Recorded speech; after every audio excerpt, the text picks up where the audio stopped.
Double bedroom ఇళ్ల pending పనులు త్వరితగతిన పూర్తి చేయాలని జిల్లా కలెక్టర్ కోయ శ్రీహర్ష అన్నారు. శుక్రవారం రామగుండంలోని జంగాలపల్లిలో ప్రభుత్వం నిర్మించిన డబుల్ బెడ్రూమ్ ఇళ్ల నిర్మాణ పెండింగ్ పనులకు జిల్లా కలెక్టర్ కోయ శ్రీహర్ష స్థానిక సంస్థల అదనపు కలెక్టర్ జె అరుణశ్రీతో కలిసి పరిశీలించారు.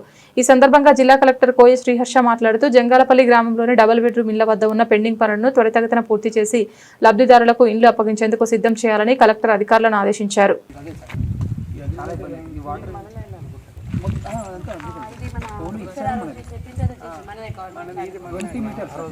గుంతగుట్టి చూద్దామన్నా కానీ మొత్తం అది నిండిపోయి మళ్ళీ బ్యాక్ వస్తుంది. ఆల్రెడీ అక్కడ గుంత 30 ఫీట్ల గుంత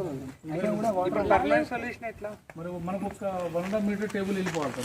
గోదావరి వాటర్ తగ్గితే కిందికి వెళ్ళిపోతుంది. అక్కడ వాటర్ రివర్ లో డౌన్ అయిపోతే సార్ సీపేజ్ వెళ్ళిపోతుంది. మరి పర్మనెంట్ సొల్యూషన్ దీని చుట్టూ అంతా ప్రొటెక్షన్ వాల్ కట్టు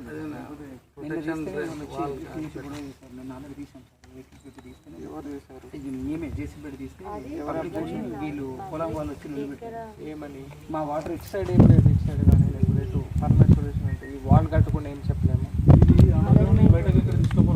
అంటే అక్కడ ఒక కెనాల్ ఉంది కదా సార్, అది దానికి ఇన్వర్టెడ్ లెవెల్ ఇక్కడ నుండి వెళ్ళే వాటర్ అది మనకన్నా హైట్ ఉండకుండా డౌన్ లో ఉండేటట్టు చూసుకుంటే, లేదంటే ఇప్పుడు ఈ వాటర్